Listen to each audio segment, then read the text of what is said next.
मी अलका भुजबळ. सर्वप्रथम मी आभार मानते अर्थसंख्येचे मिस्टर अँड मिसेस बागवेंचे. त्यांनी आज या कार्यक्रमाला बोलवलं. खरोखर इतका वेगळा असा कार्यक्रम आहे. आपण बहुतेक जण पर्यटनाला जातो, तिकडचा अनुभव घेतो, पण त्याचे हे अवॉर्ड्स म्हटल्यानंतर अगदी इतकं वेगळं वाटतंय ना. आणि ते सुद्धा ब्रँड नेमनी त्यांनी जे सिलेक्ट केलेलं आहे, तर खरोखर हे कौतुकास्पद आहे की एखाद्याला कसं मोठं करावं हे त्यांनी खरं तर आता शिकवलेलं आहे.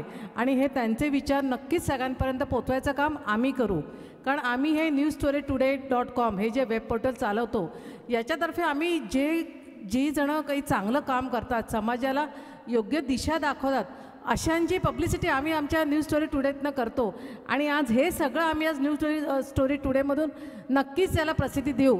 कारण एक वेगळं काहीतरी काम हे करणं आणि हे एवढं धाडस दाखवणं, आज छोट्यातनं एवढे पुढे निर्माण झालेले मोठे सगळेजण आहेत, त्यांना जगासमोर आणणं खरोखर कौतुकास्पद आहे.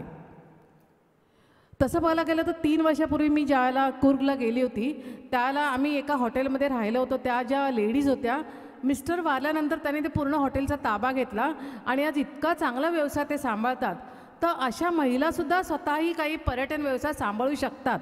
आणि हे ज्याला लक्षात आलं, त्याला मी आत्ता हा कार्यक्रम बघते, त्याला मला असं वाटलं की हे सगळे अवॉर्ड्स, ब्रँड अवॉर्ड्स देताय तुम्ही, तर का नाही एक थोडंसं सुचवते की आपल्या या पर्यटन व्यवसायामध्ये खूप लेडीज आहेत. फक्त नावाजलेलं आता ईशा टूर तर आहे. ईशा टूरतर्फे मी लडाखला गेलेली होती, तर खूप चांगलं त्यांनी अरेंज केलं होतं, प्रश्नच नाही. पण लेडीजचं नाव म्हटलं तर फक्त वीणा टूर्स असंच लक्षात येतं. वीणा मॅडमचंच नाव येतं. का नाही महिलांची नावं अजून येत पुढे? ईशा टूरचं मॅडम म्हटलं तर ईशा टूर्स हे ईशा टूर हे नाव आठवतं, पण ईशा मॅडम किंवा वीणा देसाई कसं आपण वीणा मॅडम असं म्हणतो, तसं आपल्या लेडीजचं नाव का आठवत नाही? आहेत महिला पण या पर्यटन व्यवसायामध्ये आहेत, पण त्यांच्या नावे जर त्यांना जर असा काही एखादा पुरस्कार मिळाला, म्हणजे आता हा जो ब्रँड पुरस्कार आहे त्याच्याबरोबर जर बागवे सरने असे काही वेगळी शक्कल लढवली की ज्या महिला पर्यटन व्यवसायामध्ये चांगलं काम करतात, त्यांनी स्वतःचा पर्यटन व्यवसाय खूप चांगल्या प्रकारे केलेला आहे, तर अशा महिलांना उत्कृष्ट पर्यटन व्यावसायिक असा जर एखादा पुरस्कार दिला, तर मला वाटतं आज हा जो महिला वीक आहे, आंतरराष्ट्रीय महिला दिनाच्या निमित्ताने किंवा महिला वीकच्या निमित्ताने मी त्यांना एक सुचवू पाहते की त्यांनी जर असं केलं तर मला असं वाटतं की तुम्हाला जास्त आनंद होईल आणि आज या कार्यक्रमाला आल्याचं कुठेतरी चीज वाटेल. महिला काय करू शकत नाही याच्यामध्ये हे सुचवण्यामागचं कारण असं आहे की महिलांकडे मूळतः आत्मनिर्भरता असतेच आणि त्या मल्टीटास्किंग असतात. त्यामुळे महिला हा पर्यटन व्यवसाय खूप चांगला सांभाळू शकतील. आणि जर असे पुरस्कार डिक्लेअर केले तर महिला या व्यवसायामध्ये खूप जास्त येतील असं मला असं वाटतं. त्यामुळे हे मी थोडंसं सुचवते. कितपत योग्य वाटतं ते तुम्ही सगळे बघा. ते एनिवे मला इथे बोलवलं त्याबद्दल शतशः आपले धन्यवाद.